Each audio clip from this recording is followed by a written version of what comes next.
A paz, amados, tudo bom? Quero contar um pouco aqui da minha história, de como eu me tornei um apologista da fé. Tudo começou quando eu via a minha mãe tentando evangelizar a Testemunho de Jeová. Ela levava a Testemunho de Jeová lá em casa e ela tentava persuadi-los na palavra. É interessante que ela não chegava lá e falava Jesus te ama, arrependei-vos dos vossos pecados, não. Ela sentava e estudava a Bíblia, né, com eles. E uma vez por semana, eu me lembro que eu acompanhava, acho que eu tinha uns 7 anos, mais ou menos 8 anos, e eu via isso nela e eu falando não naquela época, mas isso aos poucos foi colocando uma semente dentro de mim. E mais na frente, quando eu tinha uns 12 ou 13 anos, eu comecei a me lembrar desses momentos, né? E Deus falando comigo o que Ele queria de mim também, né? E é interessante por quê? Porque hoje nós vemos na igreja uma preocupação muito grande, mas uma preocupação muito grande, e é boa essa preocupação, tá? É sadia, é louvável, é salutar, que as pessoas têm com relação às almas. Só que a salvação, ela não é apenas para essas pessoas que estão lá no mundo. A salvação e o evangelismo também é para as pessoas que estão nas outras religiões. Mas você não vai chegar de repente para um testemunho de Jeová e dizer, olha, arrependei-vos dos vossos pecados. Que isso ele já sabe o que tem que fazer. Você não vai chegar para um católico e vai dizer, olha, crê que Jesus Cristo é o Senhor e Salvador. Ele já crê que Jesus Cristo é o Senhor e seu Salvador. Você não vai chegar para um espírito e vai dizer, olha, ame o próximo como a ti mesmo. Porque ele sabe que tem que amar o próximo como a ti mesmo. É através da caridade que ele se aproxima de Deus. Então como é que eu vou me aproximar dessas pessoas que têm uma outra fé que está tão perdido quanto os que estão no mundo? É a mesma alma, é a mesma coisa. Eu me aproximo delas, mas eu tenho que ter uma habilidade a mais. E essa habilidade é justamente a apologia da fé. É a defesa da fé. É quando eu entendo de um assunto voltado para a reencarnação. É quando eu entendo um assunto voltado para a questão da divindade de Jesus. É quando eu entendo de um assunto que nós vamos discorrer com relação à idolatria, por exemplo. Então, as igrejas hoje, elas estão muito focadas, porque é muito mais fácil você chegar e dizer, olha, Jesus te ama, arrependei-vos dos seus pecados, né? Você precisa receber Jesus como seu Senhor e Salvador, e a alma vem. Mas é muito mais complicado quando você vai entrar em um campo onde aquela pessoa já tem uma fé definida. E que para você poder quebrar essa barreira, você precisa ter uma habilidade na fé. E essa habilidade se vem por intermédio da apologia da fé. Então a apologia, ela tem dois pontos principais. Primeiro, porque você vai alcançar vidas, vai alcançar almas que estão ali dependendo de alguém para poder mostrar o caminho verdadeiro, tá? E a segunda finalidade da apologia da fé é que ela vai vacinar a sua igreja. Ela vacina a igreja. Assim como ela alcança os que estão fora, ela impede que os que estão dentro se percam. Por quê? Porque elas já estão vacinadas. Elas não vão ficar em heresia. Elas não vão discorrer por caminhos de pensamentos pseudos cristãos. Então é muito importante que uma igreja ela tenha apologistas. A igreja sempre teve apologistas na fé. Apologistas que muitos deles morreram defendendo a sua fé. É muito interessante você observar algumas seitas, como por exemplo os Mormons, né? A dedicação que eles têm com a palavra. Eles não são tão preguiçosos como os nós cristãos para meditar, para ler. Eles não são. Eles vão lá, se dedicam, buscam, pode estar 100% errado, mas é 100% sincero. Nós muitas das vezes temos uma fé 100% certa, mas muitas das vezes 100% preguiçosa. Somos muito mais dados a nos dedicar a ler devocionais, mas não buscamos a ler livros que defendam a nossa fé. E quando a gente não se dedica a defender a nossa fé, eu só tenho uma saída para eu não me desviar. Qual é? A saída são as minhas experiências com Deus.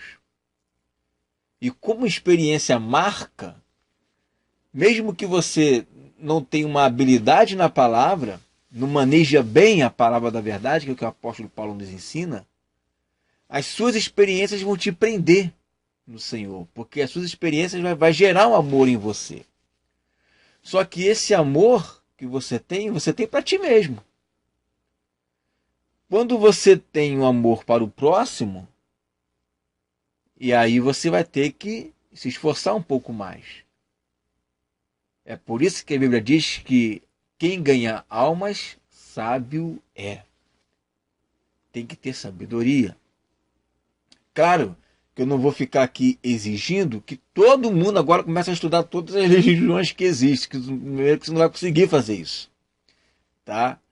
Ninguém consegue estudar todas as religiões, cada um vai se dedicar, né, a uma ou duas ou três, porque vai passar a vida toda estudando e não vai conseguir ganhar ninguém, porque só ficou estudando o tempo todo.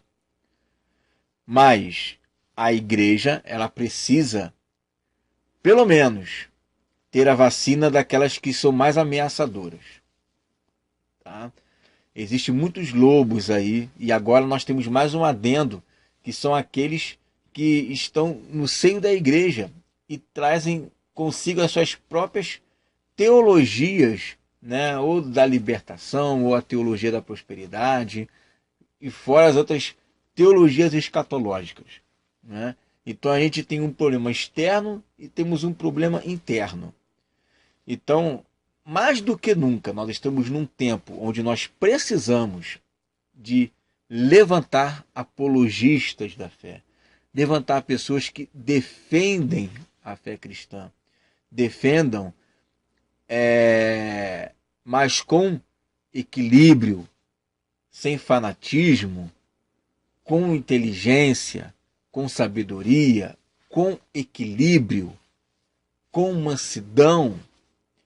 Um rapaz me perguntou, por que você como cristão, eu tenho um outro canal, fora esse daqui, eu tenho um outro canal que é um canal que trabalha muito mais com história.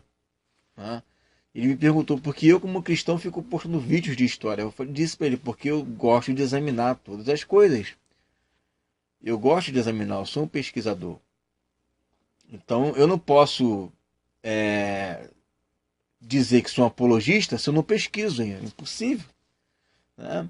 Não é porque lá eu posto alguns vídeos que falam sobre o Egito ou tantos outros temas que eu acredito nisso. Não, não é isso.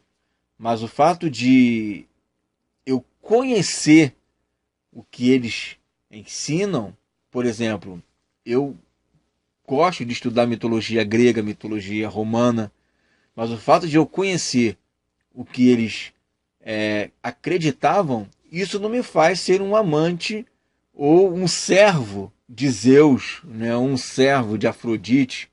Não, eu simplesmente gosto, conheço e posso pegar muitas dessas filosofias ou ensinos para poder entender a mente desse pessoal, né? E algumas coisas, né, retendo o que é bom, aplicar para a gente. Não é isso, né? Interessante? Se amanhã alguém falar comigo sobre algum deus mitológico, eu já consegui pegar essa tese e antitese, eu posso fazer uma síntese e mostrar para ele o resultado de toda, né, essa conjuntura. Tá? Então, não é errado você estudar. O errado é você tentar defender sua fé sem que você tenha uma base, sem que você tenha um fundamento. Então a gente precisa, nesse tempo, mais do que nunca, nos apegarmos na defesa da fé, nos apegarmos no ministério apologético. Porque a igreja hoje, ela está muito, mas muito desligado nisso. Muito desligado. E nós não podemos nos desligar. Eu já fiz parte de igreja onde a igreja ela tem uma visão e havia professores ali que estavam pregando uma visão totalmente distorcida, que não tinha nada a ver com o que a igreja ensinava. Era algo assim, uma igreja era arminiana e tinha professores calvinistas. Então, quer dizer, não dá. Amós 3,3 diz, andarão dois justos se não estiverem de acordo. Não estou dizendo que todos nós temos que pensar igualzinho, todo mundo, não é isso. Mas tem coisas que não dá, pelo amor de Deus.